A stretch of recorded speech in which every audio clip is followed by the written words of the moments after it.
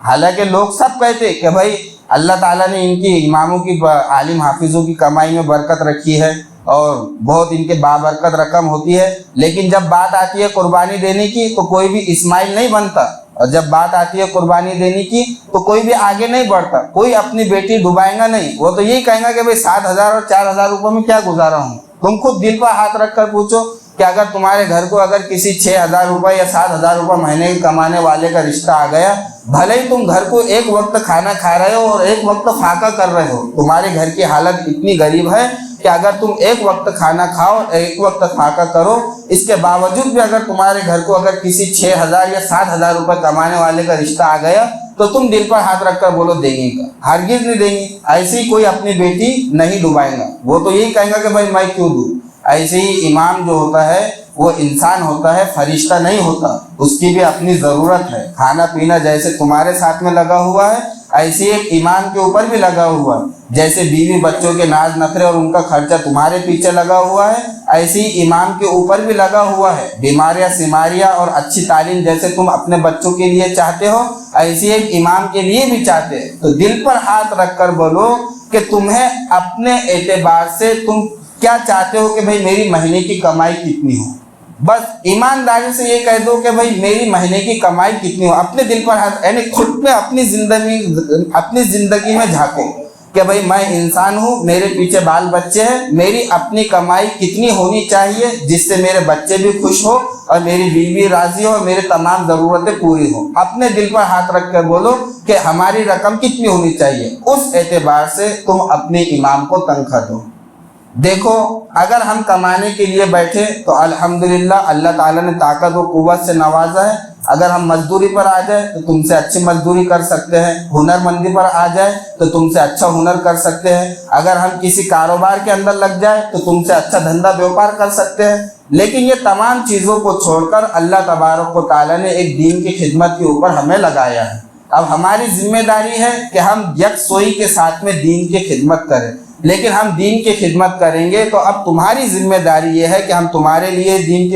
ہم اللہ تبارک و تعالیٰ کے لیے تمہارے واسطے یہ دین کی خدمت کر رہے ہیں. تو اب یہ تمہاری ذمہ داری ہے کہ تم اپنے اعتبار سے ہماری فکر کرو کہ بھئی ہمارا گزارا کیسا ہونا چاہیے. دیکھو زیادہ دور نہیں جائیے،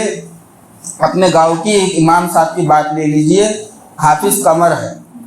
حافظ ابھی علی پبلک اسکول کا ہمارے یہاں پر بنیاد رکھی گئی. وہاں پر ہر کوئی اپنے بچے کو پڑھانا چاہتا ہے کہ بھی ہمارے بچے اعلیٰ سے اعلیٰ تعلیم حاصل کرے، اس انگلش میڈیم سے ہمارے بچے پڑھے اور اسلامی تعلیمات بھی ان کی زندگی میں آئے. ہر کوئی یہ چاہتا اور لوگوں نے اپنے بچوں کو اس اسکول میں داخل بھی کیے. میں نے حافظ قمر کو پوچھا کہ بھئی تم نے اپنے بچوں کو داخل کیے کیا وہاں پر، کیونکہ اس اسکول کا جو ہے اس اسکول کی دعوت اور وہاں پر بچوں کو ڈالنے کی بات جو ہے میں نے بھی اپنے جمعہ بیان میں کہی، انہوں نے بھی کہی. تو میں نے ان کو پوچھا کہ بھئی تم نے اپنے بچوں کو وہاں پر داخل کیے کہ نہیں کیے. اتنے بیچاروں نے معصوم چہرے سے اور چہروں میں ایسا آنکھوں میں آنسو لا کر کہے کہ مولانا یہ اسکول والے بیچارے جو فیس لے رہے میرے پاس میں فیس ادا کرنے کے لیے رقم نہیں ہے. کیا بات گزر رہی ہوگی کہ آج دنیا کے بچے اعلیٰ سے اعلیٰ تعلیم حاصل کر رہے ہیں، لیکن میرے بچے وہیں پر غیروں کی اسکولوں کے اندر جنا مانا پڑھ رہے ہیں اور وہاں پر جو ہے سوریہ نمسکار کر رہے ہیں. ایک حافظ قرآن اور ان کی یہ حالت ہے کہ ان کے بچے آج اچھی اسکول کے اندر نہیں پڑھ پا رہے. وہ بھی کس وجہ سے؟ صرف تمہارے وجہ سے کہ ان کے پاس میں اتنی فیس نہیں ہے کہ وہ اپنے بچوں کی اچھے سے اچھی تعلیم دلا سکے. ایسی جب بیماری کا وقت آتا ہے، ان کی بیوی بھی ہے، بال بچی بھی ہے، وہ اپنی حالت مجھے بتاتے رہتے ہیں. اور یہ تو ایک ہے جو میرے دوستوں مجھے کھل کر بتاتے ہیں، لیکن نہ جانے ایسے کتنے امام ہیں کہ ان کی یہ حالت ہے. ان کی یہ ذمہ داری ہمارے اوپر ہے. یاد رکھو یہ جو لوگ ہیں ہمارے بات کو اللہ تبارک و تعالیٰ تک پہنچانے والے ہیں، ہماری عبادت کو قبول کرانے والے ہیں. ان کی ہمارے اوپر ذمہ داری ہے. اگر ہم ان کا حق ادا نہیں کریں گے، اور اگر یہ تو خیر امام ناراض نہیں ہوتے، لیکن اگر خدا نہ خواستہ اگر کسی وقت تمہارا امام تم سے ناراض ہو جائے تو میں نے اللہ کے رسول کی حدیث تمہیں بتلایا ہے کہ ایک بالش عبادت بھی تمہارے سر کے اوپر نہیں جائے گی. چاہے تم سجدے مار کر پورے سجدے کر کے پوری مسجد کے چٹائے کو گھس ڈالو، یا رکوع کر اور قیام کر کے پورے چٹائے کو پھاڑ ڈالو، ایک بارش بھی عبادت تمہارے سر کے اوپر نہیں جائے گی اگر تمہارا امام تم سے ناراض رہے گا. تو اس اعتبار سے بھائی جو حقیقت تھی میں نے آپ کو بتا دیا کہ ابھی تک میری جو ہے 7,000 روپے تنخواہ تھی، لیکن اب آئندہ چل کر اب میرے ساتھ میرے جو ہے رشتہ طے ہو گیا۔ اب انشاءاللہ آپ اس بارے سے جو ہے کچھ نہ کچھ فکر کرو، کیونکہ انسان دو کشتیوں میں سوار نہیں ہو سکتا، یا تو وہ دنیا داری میں رہے گا یا تو دین داری میں رہے گا۔ اگر میں امامت کے ساتھ میں کوئی کاروبار کروں گا تو اس کے جو فرائض ہے اس کے اندر کمی کوتاہی ہو جائیں گی، اور کمی کوتاہی ہو جانے کی وجہ سے پھر آپ بھلے کچھ نہ کہو لیکن اللہ تعالیٰ کا عذاب میرے اوپر مسلط ہو جائے گا۔ اور اگر کاروبار کے اندر جاؤں گا تو پھر صورتحال جیسی اسپین کی ہوئی اور ادھر ادھر کی ہوئی یہ آپ کے سامنے ہے کہ بچوں کی زندگی سے جہاں سے اسلام اور ایمان نکل جائے گا پھر اس کی کوئی گارنٹی نہیں رہے گی۔ تو آپ خود اپنے اعتبار سے فکر کرو، ہم جہاں پر ہزاروں روپے خرچ کرتے ہیں اسکول کے بچوں کی اپنی تعلیم کے لیے، ٹیوشن کی فیس دیتے ہیں، اور اسی طریقے سے اب جو ہے مہنگائی جو ہے آسمان چھو رہی ہے، لیکن ایمان کی جو تنخواہ ہے وہیں پر زمین پر ہی رہ گئی ہے۔ تو ہم جہاں پر دوسرے کام کاج کرتے ہیں، سلنڈر پہلے جو ہے 700 کا ملتا تھا لیکن اب 1100 ہونے کے باوجود بھی ہم اپنے گھر میں لکڑیاں سے چولہا نہیں جلاتے، آج بھی جو ہم سلنڈر چلا رہے۔ ریچارج جو ہے پہلے 150 کا تھا لیکن آج 250 350 ہونے کے باوجود بھی ہم ہر مہینے پابندی سے ریچارج کرتے، کسی مہینے ہم اپنے موبائل کو کنوارا نہیں رکھتے۔ اسی طریقے سے کھرا پہلے 10 روپے کا تھا، آج 20 روپے کا ہو گیا، اس کے باوجود بھی انسان باگل کر رہا اور کھرے کھا رہا۔ جیسے ہم اپنی ضرورت کو پورا کر رہے ہیں اور اپنی فکر کر رہے ہیں، ایسے ہم اپنے رقم کا کچھ نہ کچھ حصہ مسجد میں دے کر اپنے امام کی بھی فکر کریں کہ بھائی ہمارا امام مسجد کے اندر برقرار رہے اور ہمیں کہیں جانے کی ضرورت نہ پڑے۔ ورنہ تو بھائی دیکھو جس طریقے سے تمہاری ذمہ داری کو پورا کرنا، تمہاری امامت پر رہتے ہوئے تمہیں نماز پڑھانا، تمہارے بچوں کو صحیح تعلیم دینا، یہ ایک امام کے اوپر فرض ہے۔ یہ جس طریقے سے فرض ہے، ایسی ہی شادی کر لینے کے بعد میں بیوی بچوں کا نان نفقہ اٹھانا اور ان کی ضرورتوں کو پورا کرنا، یہ بھی ایک مرد کے اوپر اور ایک شوہر کے اوپر فرض ہے۔ تو دونوں فرض ہے۔ اب اگر جب انسان یہ فرض میں لگا ہوا ہے تو وہ فرض کہیں اس سے چھوٹ نہ جائے۔ اور دیکھو یاد رکھو، اگر یہ فرض کو انسان چھوڑ دے گا تو انشاءاللہ یہاں پر